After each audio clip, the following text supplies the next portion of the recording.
Welcome back to the channel, Upcyclers. We are going to do a graded card reveal, but we're going to do it a little differently today.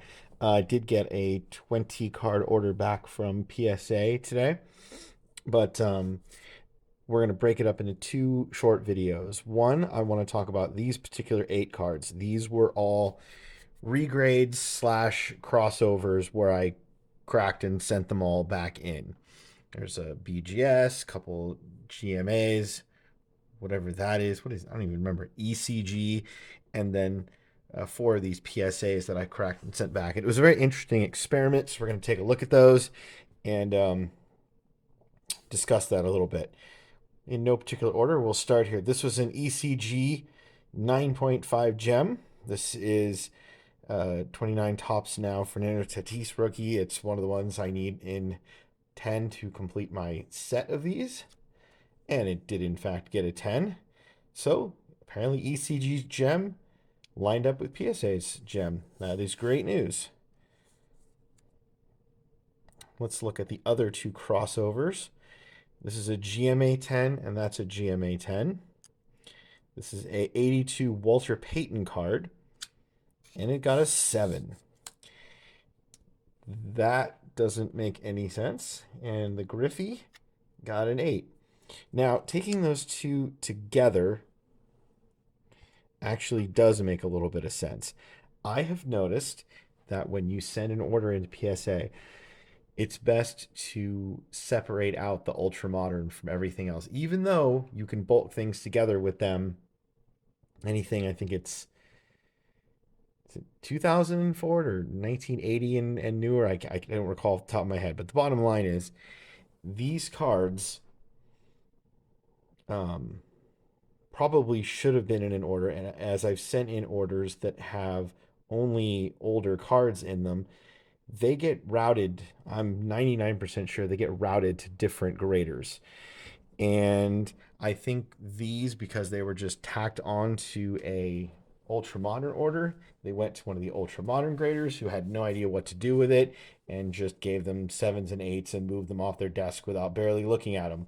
So I've had some good luck with GMA crossovers in the past, and there's no way in the world that that's a 7 and that's an 8. So I am going to crack them again, and I'm going to send them in. But the next time I send them in, I'm going to send them in with only other cards of this age.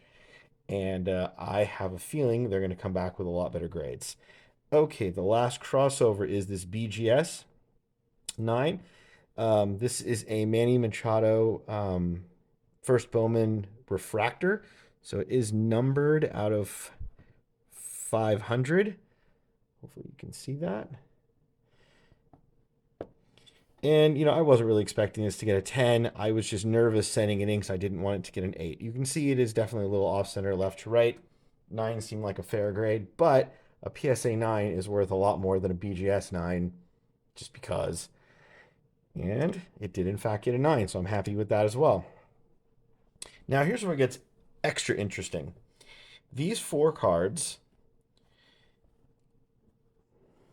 all already went to PSA.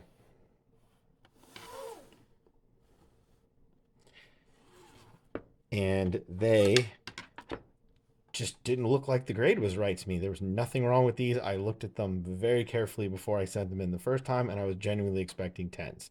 So I cracked them and sent them back because A, I wanted a 10 on them, and B, I was just curious to see what would happen.